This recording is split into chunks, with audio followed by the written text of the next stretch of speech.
Question number 8. DA and TA Limited were amalgamated to form a new company, Data Limited, on 31st March 17, who issued requisite number of equity share of 10 each to take over the business of DA and TA. The extract of balance sheet of the companies on 31st March 17, rupees in lakhs. PP, financial asset, current assets, equity share, other equity, borrowings, current liabilities. Past journal entries in the books of DA, TA, and data.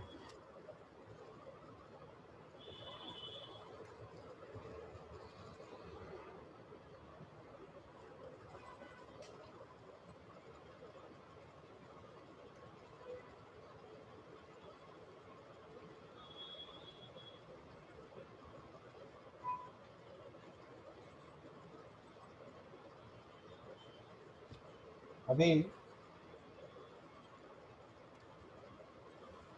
यहाँ पे subject to certain assumptions यहाँ पे कुछ working करना है।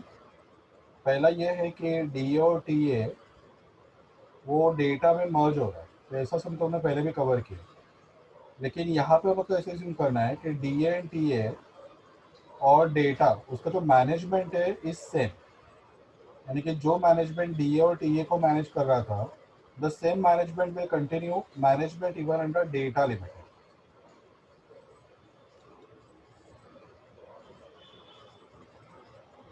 ठीक है, तो ये एजम्पशन के बेस पे ये सम का जो सॉल्यूशन है जो हमने कल सीखा स्टेप्स, उसके हिसाब से हो रहा है। बाकी डी ए और टी ए का मर्ज होकर डेटा बनेगा, ऐसा तो जो पहला सब हमने एग्जांपल लिया था अमालगमेशन का, जो सबसे पहला सम लिया था, उस पर यही कंसेप्ट था कि दो कंपनीज मर्ज होकर नया कंपनी बना रहा था, A plus B equal to I think C वगैरह कुछ था।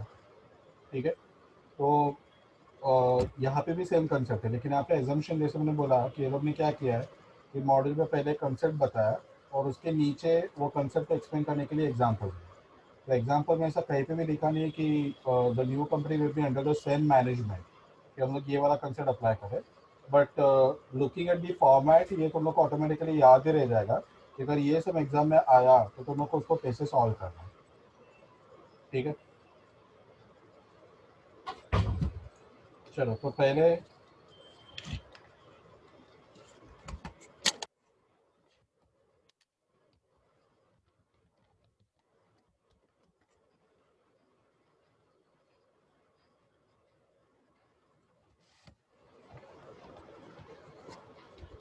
फर्स्ट वर्किंग एन है।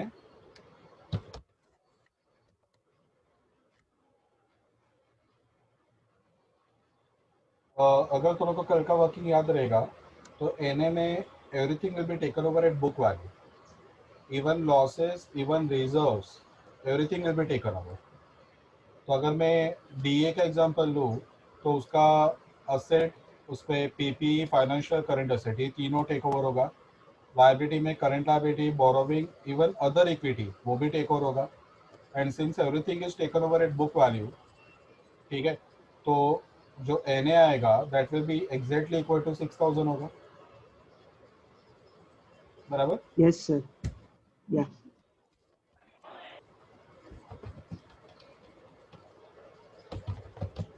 All assets including losses and all liabilities including reserves are taken over at book value.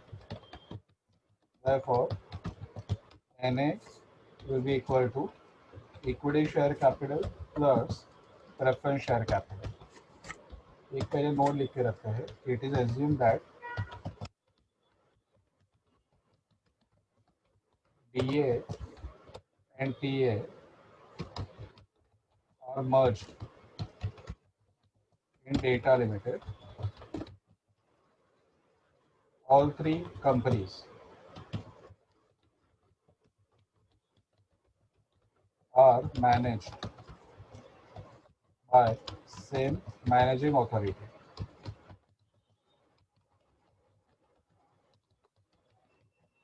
Therefore, accounting is done under pooling of interest method,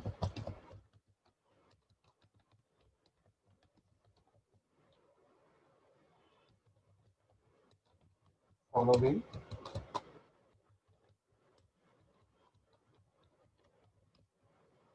amalgamation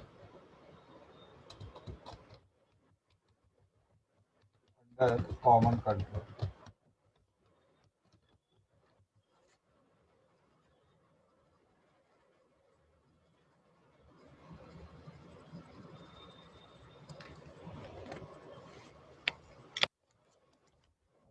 So Na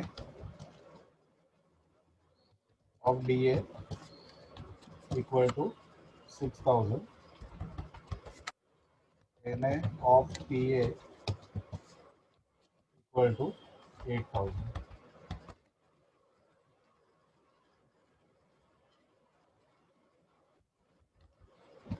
Second PC.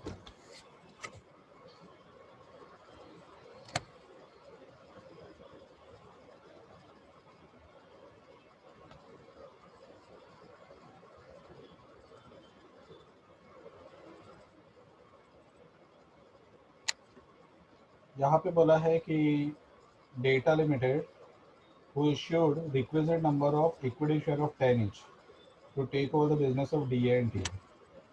Requisite number कितना number बताया नहीं, share issue होगा 10 पे, ठीक है. तो full PC is not given. If full PC is not given, NA will be equal to PC.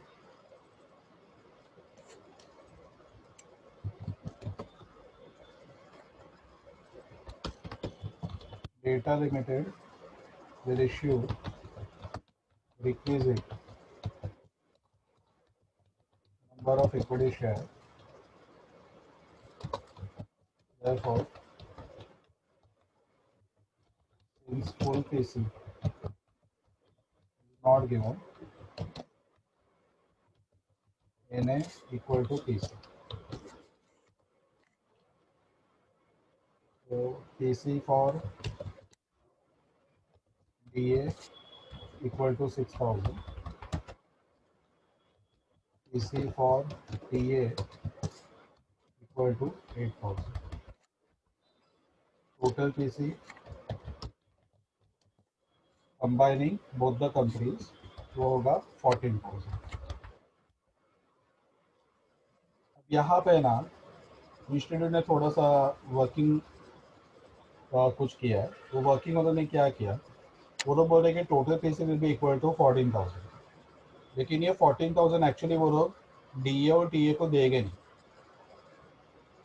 DA और TA को जो 6 और 8,000 देना है वैसे नहीं देंगे टोटल 14,000 ही. लेकिन ये लोग कैसे देंगे, तो रियलिटी में reserve is not the real liability. जो रिजर्व है वो रियल लाइबिलिटी नहीं है. तो डीए ने रियल नेट असेट क्या दिया, तो उसने दिया PP, financial asset, current asset, these are the real assets. और रियल लाइबिलिटीज क्या दिया, तो बोरोविंग दिया, करंट लाइबिलिटी दिया, ठीक है. Other equity is just a book entry.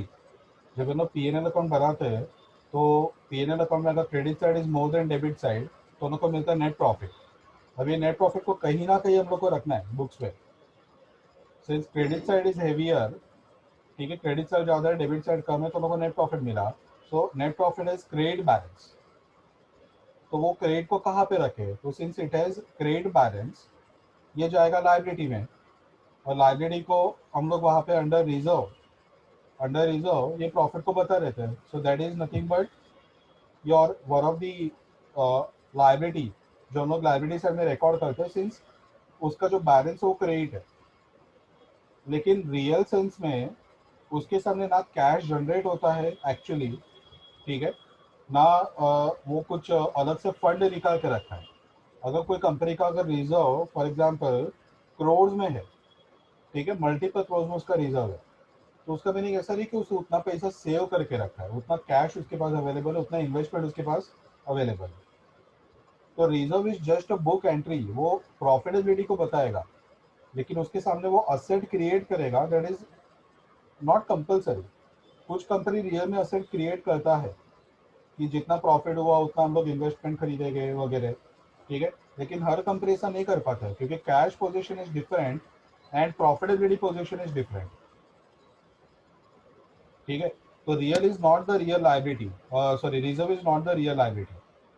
तो उन लोग का जो रियल नेट असेट जो लोग दे रहे हैं, जो अपना बिजनेस को बेच रहे हैं, तो उसके लिए जो लोग को मिलना चाहिए that is for their real net asset. तो उसमें तुम लोग लोगे ये तीन रियल असेट्स और सिर्फ बोरोविंग और करेंट लाइबिलिटी. अदर इक्विटी को तुम कवर नहीं करोगे. Other equity is nothing but reserve. तो रिजर्व को कवर नहीं करोगे तो तुमको रियल एनए मिलेगा. तो ये जो 14,000 का पीसी मिला that will be shared bye DA and TA in the ratio of real net asset. ठीक है. तो ये लोग ने वर्किंग मॉडल में बताया, बट ऐसा सबने कहीं भी बोला नहीं है कि that 14,000 is to be shared by each company in the ratio of real net asset. ठीक है. वो लोग ने एज्यूम किया कि that will be shared by this particular ratio. तो उन्होंने वो रेशियो यूज करके पीसी को डिवाइड किया. ठीक है. तो ये बेस्ड ऑन एजम्पशन है. तो वही सॉल्यूशन मैं भी कंटिन्यू कर रहा हूँ.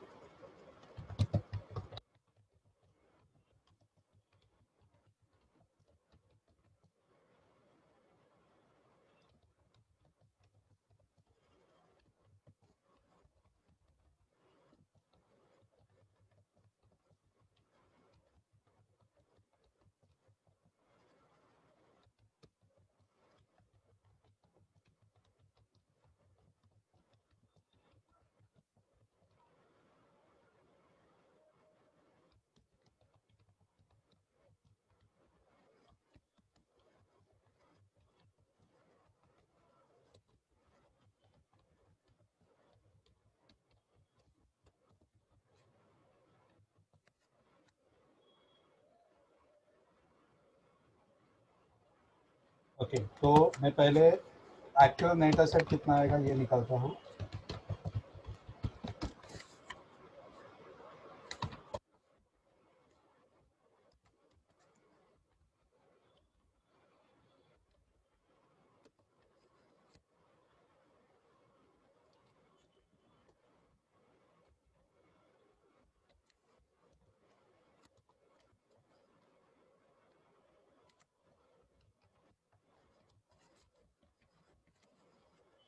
और मैं इसमें लूंगा टोटल असेट्स.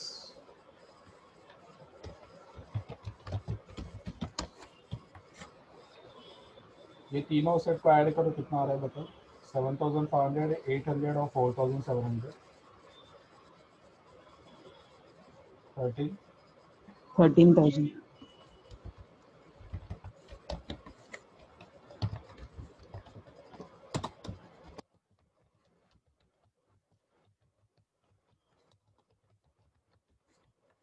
और एक्सटर्नल लाइबिलिटीज इस पर आएगा 2 + 2 4.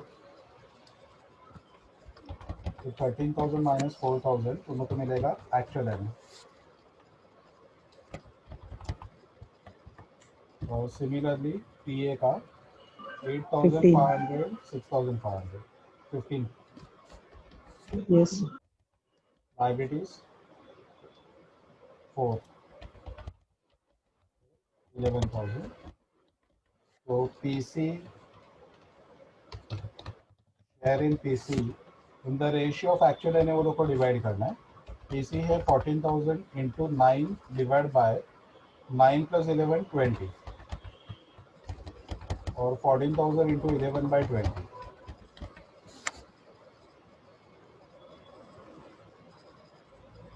6,300, 7,700. ये वाला जो पार्ट है कि ये रेशियो में डिस्ट्रीब्यूट करना है दैट इज एज्यूम बाय सम. ठीक है. ऐसा हर सब में हम लोग नहीं करते. ये सब में लोग ने ऐसा एज्यूम किया है. For which they are not given any notes. वो सॉल्यूशन देख के हम लोग को समझना है कि वो लोग ने क्या किया. ठीक है. तो जनरली क्या होता है जितना एन है उतना पीसी है. तो वो हिसाब से लोग हम लोग को इन्फॉर्मेशन देते हैं अपन वो ले लेते हैं. लेकिन यहाँ पे वो कैसे शेयर करना है वो मॉडल ने खुद एज्यूम किया है. और जैसे मैंने बोला कि ये सब यूनिक है यानी कि ये टाइप के सब और कहीं पे तो तुमको मिलेगा नहीं. तो तुम लोग ये सब अगर एग्जाम में आया तो ये याद ही करके जाना कि तुम लोग को ये वाले सब में ऐसे सॉल्यूशन ड्राफ्ट.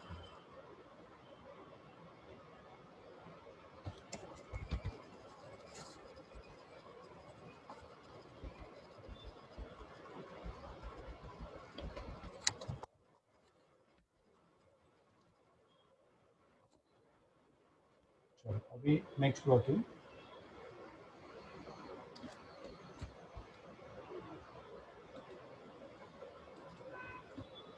थर्ड वन,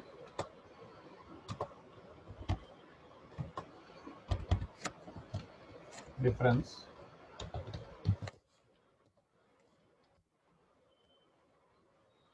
ये जो डिफरेंस का वर्किंग है ये परचेसिंग के पॉइंट ऑफ व्यू से, तो इसे जो जो assets and liabilities take over किया उसके सामने कितना पीसी दिया, ठीक है, तो उसको मिलेगा डिफरेंस। तो यहाँ पे हमने N A equal to P से लिया, तो रियल में ये जो कंसेप्ट है अमालगमेशन का कॉमन कंट्रोल, वहाँ पे रिजर्व टेक ओवर होता ही है। तो एन ए 6 और 8 है, पी सी बी टोटल 14 है, ठीक है। तो 6 + 8 14,000 का असर टेक ओवर किया, 14,000 पे किया, so there is no difference as such, ठीक है। तो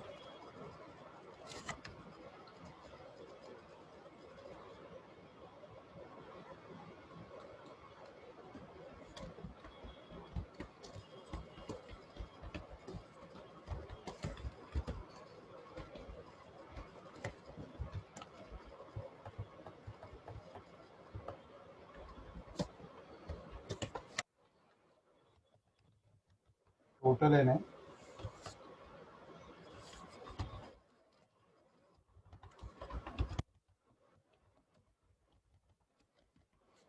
टोटल पी सी,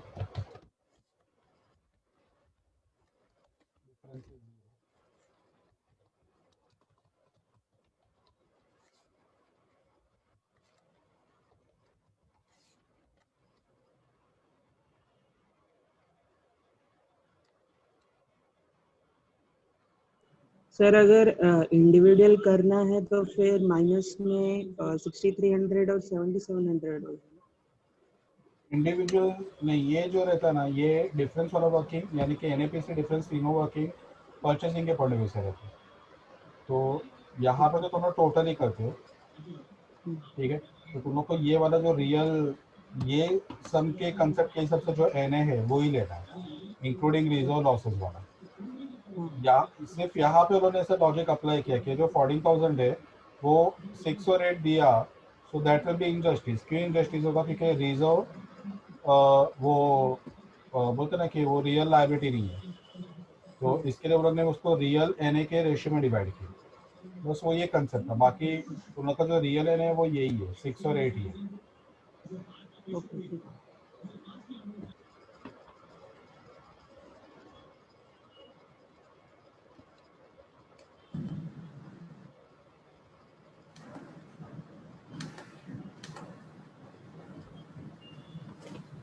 सर वो 9 9 20 कहाँ से आया? इंटू 9 क्या ये रेशियो है? 9। 9,000 11,000 का रेशियो।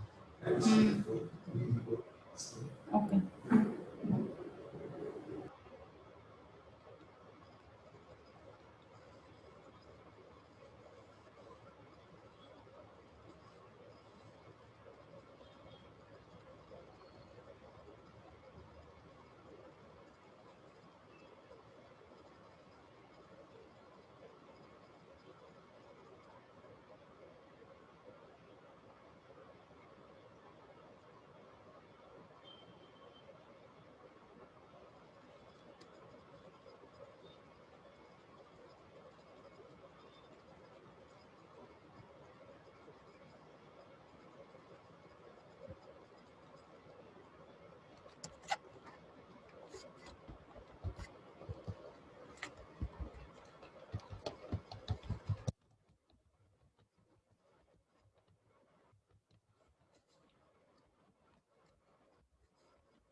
आई थिंक उन लोग को जर्नल ही बोला है, 5 जर्नल एंट्रीज हैं, उसको D A T and data.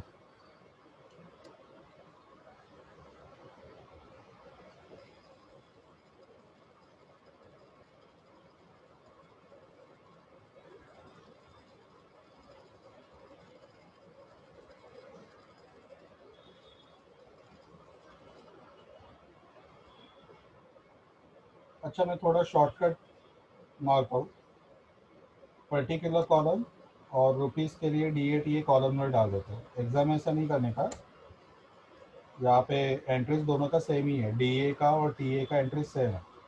तो इसके लिए मैं पर्टिकुलर कॉलम एक ही रखता हूँ, 2 रुपीस के कॉलम अलग अलग डाल देता हूँ, DA का अलग, TA का अलग। ठीक है, एग्जाम में कंपल्सरी तुम लोग को पहले पूरा DA का खत्म करने का, बाद में TA का, बाद में डेट आता है, जैसे पूछा है वैसे आएगा ना समझ में कि सेपरेट पास करो। मुझे तो कॉपी पेस्ट ही करना है, मेरा काम ज़्यादा नहीं है, तुम लोग का ही काम ज़्यादा है।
एवरीवन कंफर्टेबल है ना, वरना अलग अलग पास करता हूँ मैं।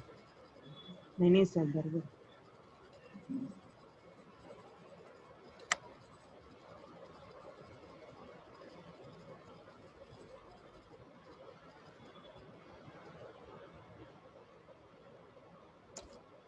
ओके, अपना जो स्टेप्स था उसके हिसाब से एंट्री पास करते। स्टेप 1,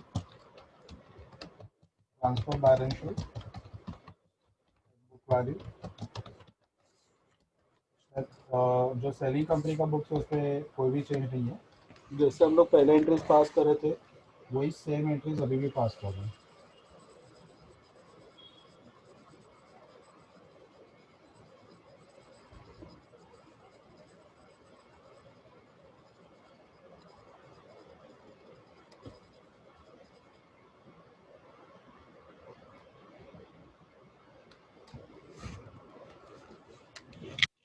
अभी सबसे पहले PP, financial asset, current asset, ये तीनों जाएगा रियलाइजेशन अकाउंट में।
सेट्स आया था 13,000 और 15,000।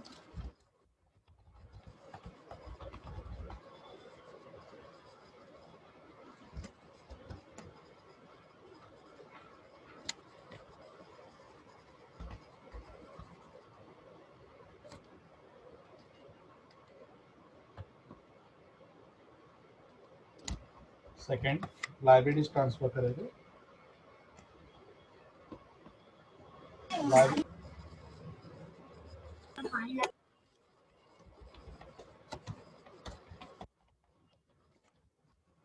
लाइबिलिटीज में है borrowing and current liability.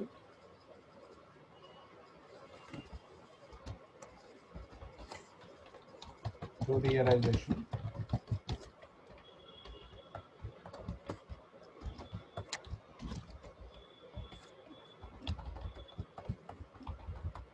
Narration वगैरह वही कॉमन है, being sundry asset transfer, being sundry liabilities transfer वगैरह जो पहले लिख रहे थे वैसे।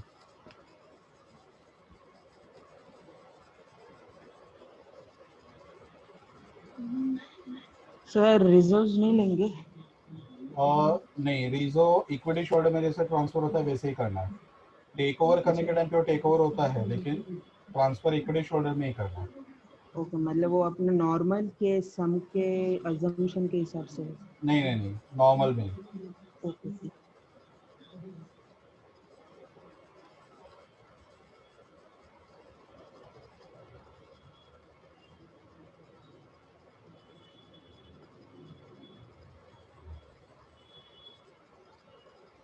अभी थर्ड,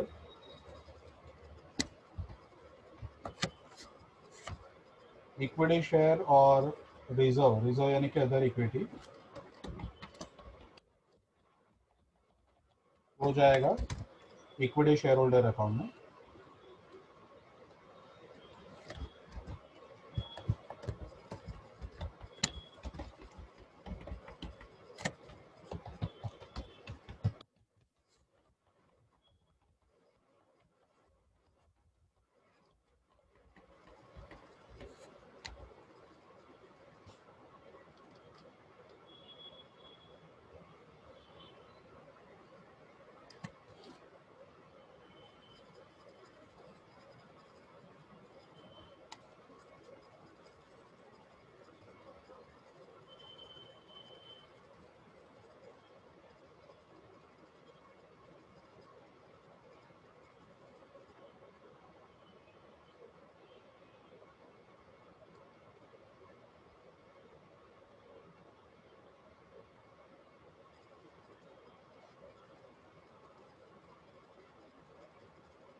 अभी रेगुलर ये स्टेप अपना खत्म हो गया, स्टेप नंबर 2 स्टार्ट होगा।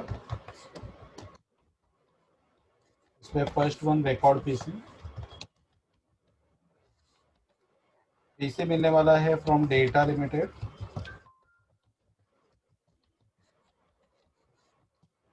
To realisation account. दोनों का पीसी का डिस्ट्रीब्यूशन हमने लिख के रखा है। 6300 डीए को मिलेगा और 7700 मिलेगा टीए को। 6300, 7700।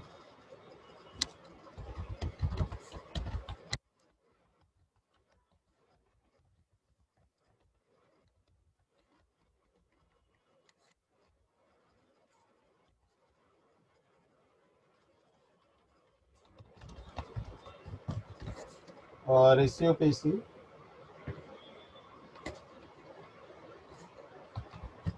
Equity share in data limited account debit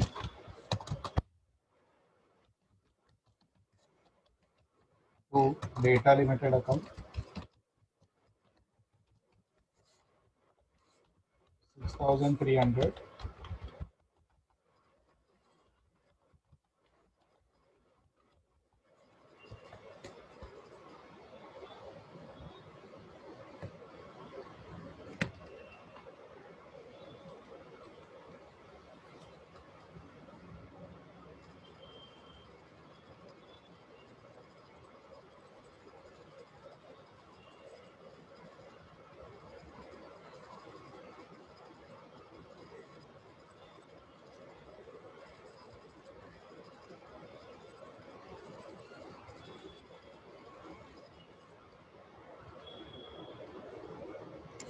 step number 3 पूरा का पूरा नॉट एप्लीकेबल है।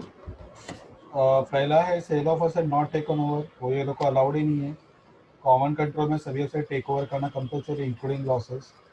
Payment of liabilities not taken over, वो भी ये लोग को अलाउड नहीं है। सभी liability including reserve take over होगा। And payment of realisation expenses हमने दिया नहीं है, इसके लिए वो एप्लीकेबल नहीं है। अगर वो दिया रहेगा तो वो यहाँ पे कवर करना। तो स्टेप नंबर 3 ये सब में not applicable. Step number 4, payment to preference shareholder not applicable, समय प्रेफरेंस शेयर दिया ही नहीं है।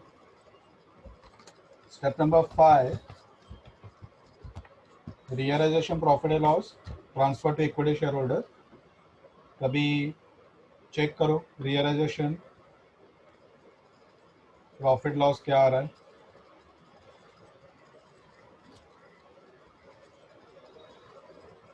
एंट्रीज दोनों के पास है।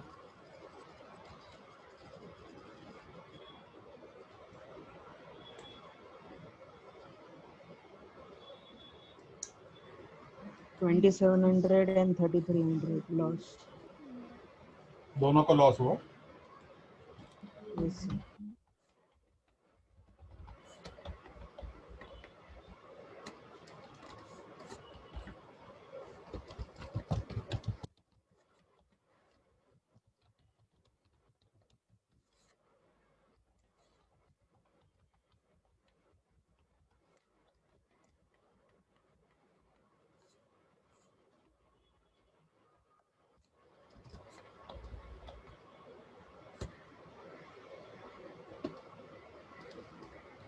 दोनों का लॉस कैसे हुआ है?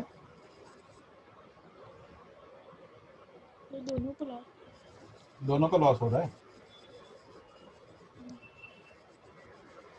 बराबर लॉस होगा क्योंकि असेट दिया 13 माइनस 4 और पैसे सिर्फ 6,300 ही मिला, बराबर लॉस। वो रिजर्व जो दिया है ना उसकी वजह से लॉस हो रहा है। लास्ट है payment to equity share holder.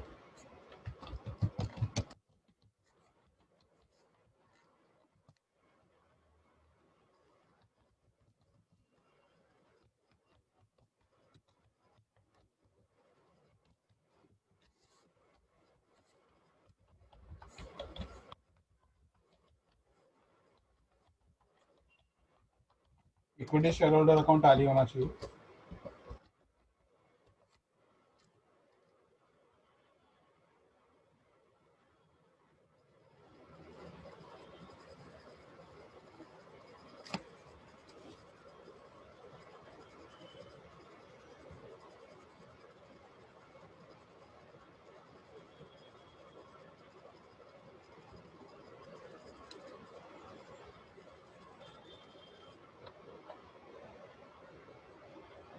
हो रहा है टैली।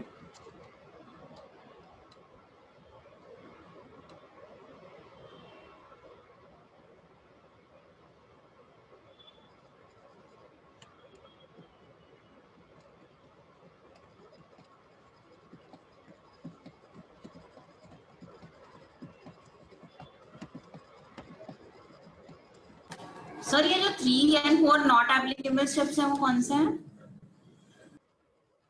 स्टेप नंबर 3 वो कॉमन अपन लिखते हैं ना पहले ही, sale of asset not taken over, payment of liabilities not taken over, payment of realisation expenses. Okay.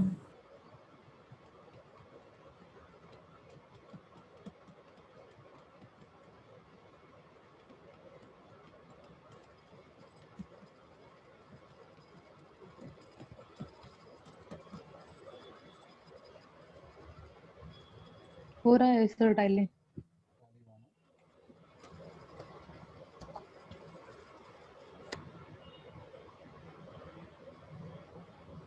चलो अभी entries in DA limited, sorry data limited.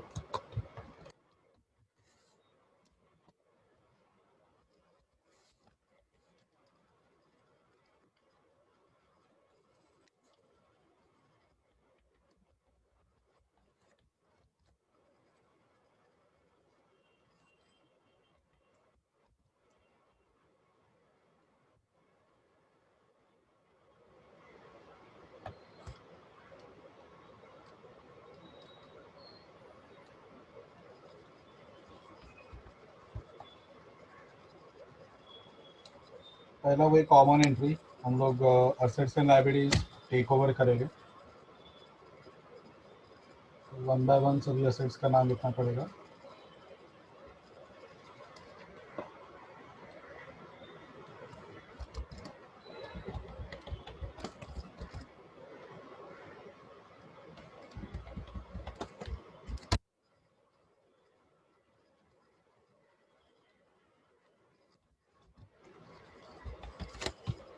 PP account debit 7,500 plus 8,000 15,500. Financial assets account debit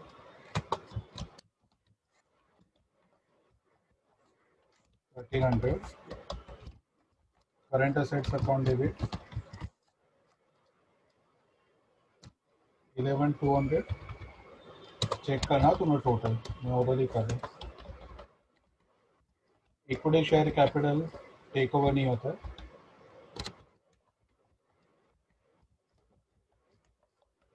to other equity, to borrowings, to current liabilities. Other equity 6,000, ये 5,000, ये 3,000.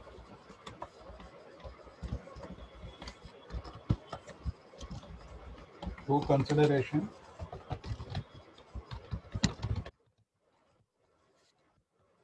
14,000 जो total PC है वो. Entry I think difference zero आया था, तो entry match होना चाहिए. देखो मैच हो रहा है क्या. Yes sir. ओके. इस पे इम्पोर्टेंट पार्ट ये है कि ये सब में ना तुमको अदर इक्विटी का ब्रेकअप दिया नहीं था. ये जो अदर इक्विटी का 6,000 इस पे कौन कौन से रिजर्व्स है, ठीक है, जैसे capital reserve, general reserve, securities premium, PNL account वगैरह. तो तुम लोग को याद रखना है कि जो रिजर्व का नाम है उसको चेंज करना अलाउड नहीं है. वहाँ पे उन्होंने पॉइंट लिखा है identity of reserve is to be maintain, यानी कि जो पीएनएल के नाम पे रिजर्व रहेगा वो पीएनएल के नाम पे ही परचेजिंग में भी जाना चाहिए. कैपिटल रिजर्व रहेगा तो कैपिटल रिजर्व के नाम पे ही जाना चाहिए. तो identity of reserve should be maintained, ये एक इम्पोर्टेंट पॉइंट है जो इंड एस में दिया हुआ है.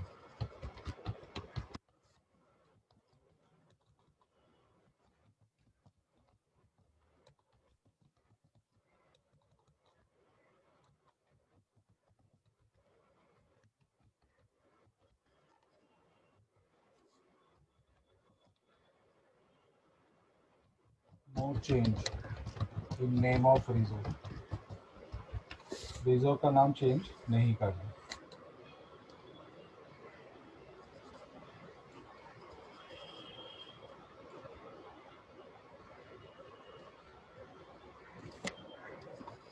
ओके चलो, अभी ये हो गया फर्स्ट एंट्री. यहाँ पे हमने कंसिडरेशन बताया. अभी सेकेंड एंट्री में हम लोग पीसी पे करेंगे.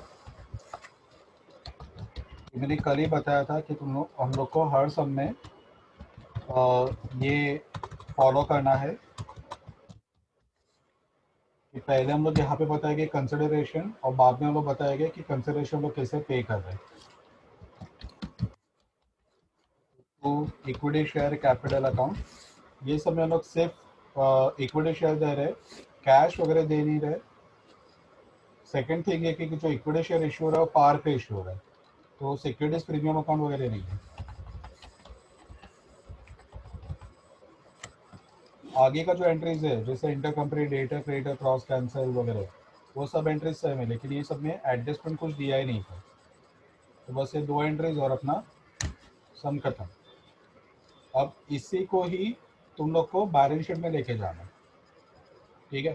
पीपी जाएगा, पीपी के अंदर फाइनेंशियल एसेट तुम लोग शॉर्ट टर्म ट्रेड करो क्योंकि नॉर्मली ये डेटा रहता है, ठीक है. तो ये करंट एसेट में फाइनेंशियल, एक्चुअली करंट एसेट अलग से दिया तो इसको नॉन करंट भी एज्यूम किया तो भी चलेगा.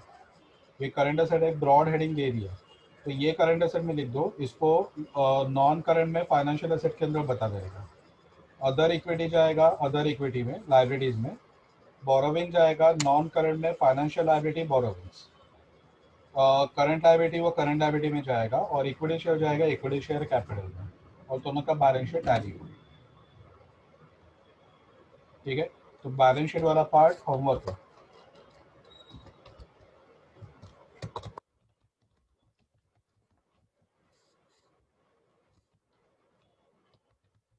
सब में बोला नहीं है, ये एक्स्ट्रा पार्ट है, इसके लिए होमवर्क दे रहा हूँ.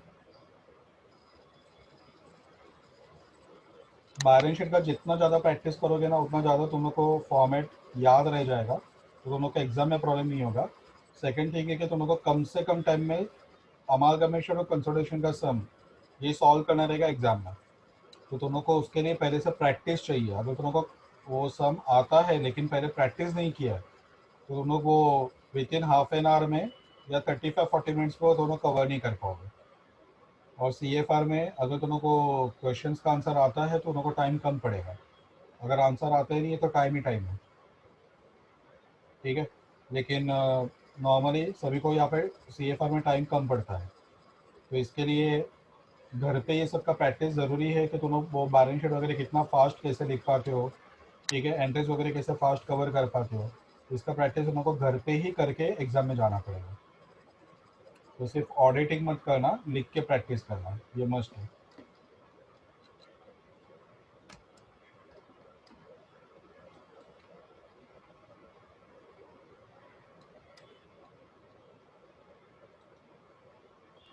तो 13 सम भी सेम है क्या? कौन सा? नहीं नहीं, वो अलग कंसेप्ट है, वो रिवर्स एक्विजिशन करके एक है, वो कंसेप्ट का एग्जाम करेंगे। सर मुझे ये क्वेश्चन का स्क्रीनशॉट चाहिए।